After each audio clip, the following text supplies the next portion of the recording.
Yes, the lies that they talked about. Amen. Miss Simone saw something very significant in her song, Mississippi Goddamn. She says this country is built on lies. They told you and me that if we worked hard and if we sweated, that we would succeed and become rich. And if that were true, I tell you, we would own this country. Hello, my name is John Raymond Daniels, and I'm from Canton, Ohio, Stark County, Canton, Ohio, and I'm here because I was wrongly, unjustly accused of a murder that I did not commit, didn't have anything to do with. Me and my friend was going over our girlfriend's house, and I see this one guy coming up the street, and we coming around another street. And when we seen him, and we looked, and I saw him, and it was my cousin. And I asked him, where was he going? It was around 7 o'clock in the evening, in October the 11th. And I asked him, where was he going? He said he was going to get some money. So we kept going, and he behind us, following us. He wasn't following us, he was trying to look for a place to go to get some money at. So we kept going, we had nothing to do with it. So he stopped, me and my friend kept going. So he went into this restaurant, and we crossed the street, and we got into the alley about 4 or 5 steps, and we heard some gunshots, and we turned around, and it was my same cousin that went in there, and he was running out, going in the same direction that he came in there in. And so we went up to my brother's house, which was about another 5 minutes from where that happened at. And I told my brother and his wife, and come to find out, he had killed this man. We had nothing to do with that. And so my brother told me to go home, and I went home about 11 o'clock after I heard on the radio that the man had died. Now, this restaurant that he went into, this man also lived in the back quarters of the restaurant. It's a small restaurant, spaghetti place. If we both had went in there, we would have got shot, because the man emptied his gun and my cousin emptied his gun. My cousin did not get any money out of the cash register. He didn't get any money out of the man's pocket. And the next day, they came to my house and asked my mother if they can talk to me, taking me down to the police station. My mother said, yeah. So my mother says, before I left out of the door, she said, what happened? I said, Tony had shot somebody. And so when they took us down, took me and my friend down there, and they questioned us. They questioned him in one room and me in the other, and we kept giving the same story over and over and over again. So they took me to the detention home, and they took him to the county jail. I was 17, he was 16. My friend was 18, excuse me. And when that happened, and I didn't go to school the next day, so when they picked my cousin up, he wanted me to put it on my friend, which was with me. I told him, no, why should I put it on him? We wasn't even with you. We don't even know what you were doing. And so when they took us to the police station, after that, they took me to the detention home. I never got out. I'd never seen freedom since. And so they got all of us an attorney. My attorney told me if I didn't plead guilty, that they were going to give me the electric chair. And they told my friend, his attorney told him the same thing. Okay, so when it come time to an arraignment, all the inmates, there was about 40 of them, including us. All those guys had their arraignments, and we're still sitting up there waiting on us to have our arraignment. And when I looked down, me and my friend looked down there, the judge's chambers doors were open. That's when my attorney came out, his attorney came out, and they told us to come into the judge's chamber. Now, let me remind you that my sister was there, my mother wasn't there, she was in the hospital at the time. My friend's mother and my friend's sister was in there. So evidently they talked to them and had them to get us to plead guilty, because they told them that we were going to get the electric chair. And so when they called us in the judge's chambers, they were crying. My sister was crying, his mother and his sister was crying. And they said they didn't want us to die, so they coerced us to plead guilty. So when I got all the clippings, that's not even in the paper. Those things are not even in the paper. I was getting married, man. I was getting married in '93. You got out in '82. What happened in '93? Canton Towers wouldn't let me have an apartment, so they went online and got all this stuff here. But they got murdered down here, '93. I was on. That's why I didn't move down. They wouldn't let me move down there, cause of this murder in '93. You see it right there, don't you? Right here. Mm-hmm. I said, oh man. We over here across the street. Mm-hmm. So I couldn't even. Now, if we had a window, So I had to get. I had to follow the thing. you know, Two of us would have been coming run out. We'd been living out of there.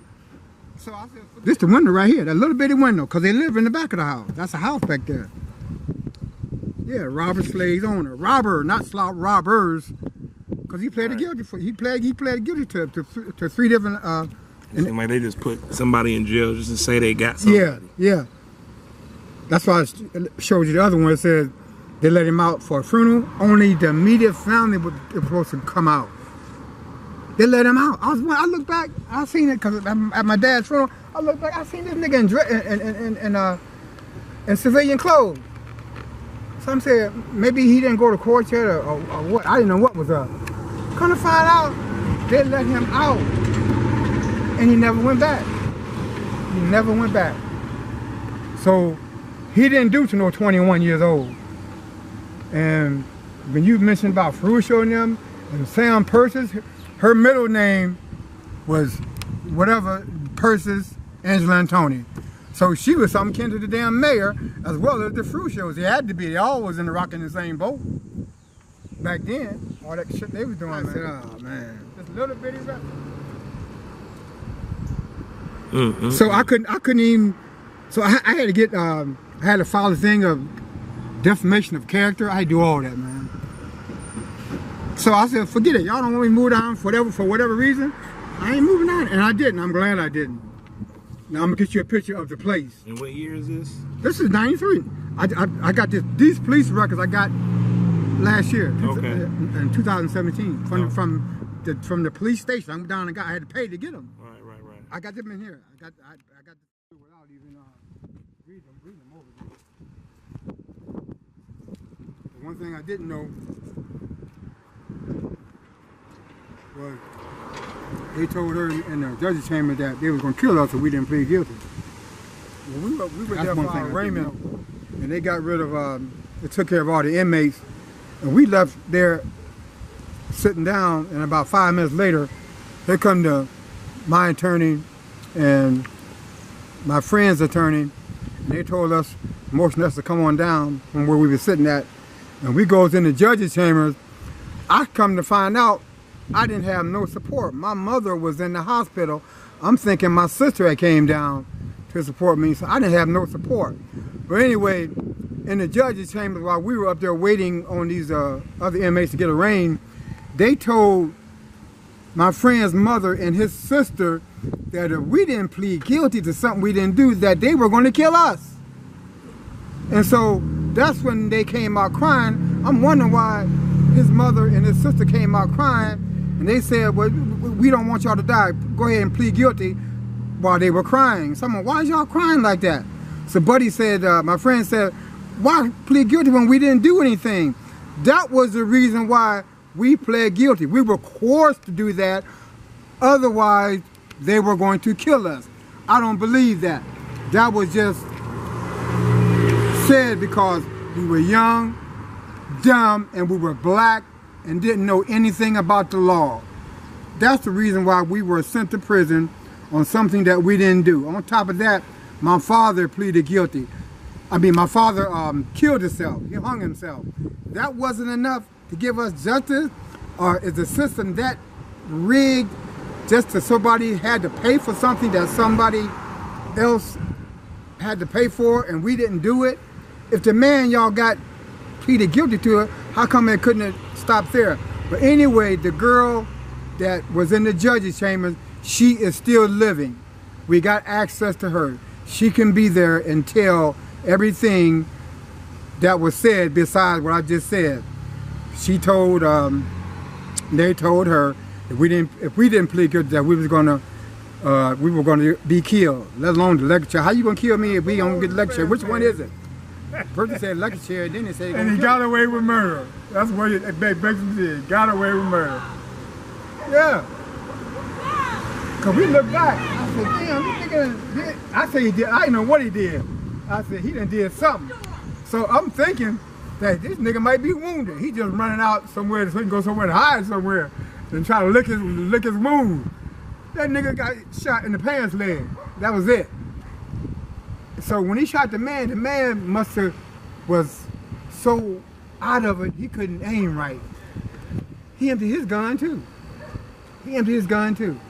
He shot 6 times, Tony shot 6 times. Didn't even hit the man. It didn't hit Tony. So when he was shooting, he had to be shooting down because he had a bullet hole in his pants leg. The man had a bullet hole in his wrist. They said, see there? It's gonna bring me out of detention one time. See, look at his clothes. Has his bloody clothes sitting right there on paper. See there what happened to this man here? Then they had arrows pointed to where he was shot at. He had a shot right here, some up in the chest, and down here. I said, what y'all telling me that for? What y'all I wasn't even crying or nothing. I wasn't scared. I was confused. That's all I was. I was just confused. I said, well, I get out of this here, you know. And then when my mama, I found out that she was in a hospital, I had nobody representing me. But a lawyer telling me, represent me backwards. He telling me to plead guilty. That's what it was all about. You might get out in 3 years.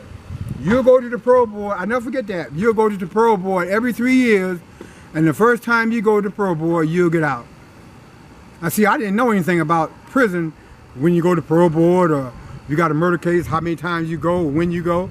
I'm thinking, oh, well, 3 years. I mean, all I know is what I seen. I didn't do anything, so if y'all punish me for me seeing a guy run out of the restaurant, then maybe that's what y'all punishing me for. But why punish me for something that I didn't have anything to do with? I didn't tell them to go in there. I wasn't with him. We wasn't with him. We can't go to the Highland Park, get some pussy. 10 years cost me some pussy, right? That's basically what it was. Going to Highland Park, 10 years, and I'm allowed to walk the streets. It wasn't but like 7:30, 8 o'clock. And we was gonna be back by 10, because my mama, she was strict on us back then. I don't know about budget, but I know mine told me to be back before 10 o'clock. And so we never made it to our destination. All I want is, if America claims this is a land of milk and honey, land of opportunity, why would you do this to someone who's innocent instead of getting someone who didn't have anything to do with it? Why be wicked? That's why the Bible said this is a wicked and adulterous generation.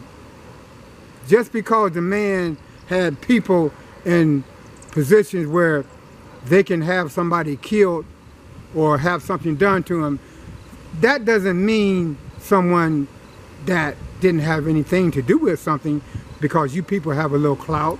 You people are in politics. You people have positions where you can have somebody killed or have somebody get a job or doesn't not even qualify. All I'm asking for is somebody to help me get justice. If anything, just get me exonerated. But I know that you destroyed the evidence. I didn't get this until last year, 2017, and I've been asking for my juvenile record for the last 20 years. And only reason why I was able to get it this time is my sister-in-law took me and showed me where to get it at. I've been to the common pleas. I've been to the city hall. You tell me, go here, go there, go everywhere. And then my sister-in-law told me where to go, and I got it. That's why I got it last year, 2017. I got everything I needed for the adult, for me being an adult. And all you're gonna see on there is DUI. This man been drinking because of what he went through. And then on top of that, when we go to prison, I got rifles pointed at my head. What am I supposed to think? How am I supposed to feel when I got out? Normally a person would get out and get to killing somebody who didn't have anything to do with it. But I had more sense than that because I didn't have anything to do with that. You don't hurt somebody innocent, just like y'all don't send nobody to prison that's innocent. You don't do stuff like that, man. Come on now. You talking about this is why people leave in Canton now. Because of the way that this system treat people. You fix up the Hall of Fame, you fix up the outskirts, but you don't fix up the middle of the bullseye. Fix our neighborhoods up. All these vacant houses you got, you ain't gonna do nothing but tear them down, and they be vacant lots. Only why you tear them down is because people living in them that smoke dope. That's why you won't tear them down. You like to see stuff like that. And then next thing you know, somebody done burnt that house down. And luckily ain't no house next to it that lived there, and that one will be burnt down with somebody living in the house. You people that dogmatic, that horrific to treat someone that's innocent. And I don't drink, I don't smoke cigarettes, I don't smoke dope, I don't do none of that. Usually a person will die when you do 10 years for something they didn't do. They come out messed up in the brain, they come out all messed up. And they end up doing something that they normally wouldn't do, like drugs. They get consumed in something because they wish they were dead. I'm still alive, and I plan on living a long time. A long time. I don't smoke, I don't drink. I'm a religious person. When I say religious, I mean religious. Thank you. Made an old head mad when I said I'm not American. Maybe African, maybe Hebrew. He wouldn't hear what I was telling him. He said you enjoy the benefits. That may be true, but you's a foolin'. You think I'd ever come to grips with the only place they have for me as second-class citizen? This riddled him, just as copper shots riddle men. Unarmed, no weapon, and living in oppression. Forced to walk through hell while being promised heaven with protection from a pale flesh Greek Messiah Jesus. And go the cause for trigger squeeze us till they respect us or they release us. You want me to go back to Africa, provide back pay, reparations, and my visas, You have oppressed us. You went to Africa with the Bible. We had the land. When you left Africa, you had the land and we had the Bible.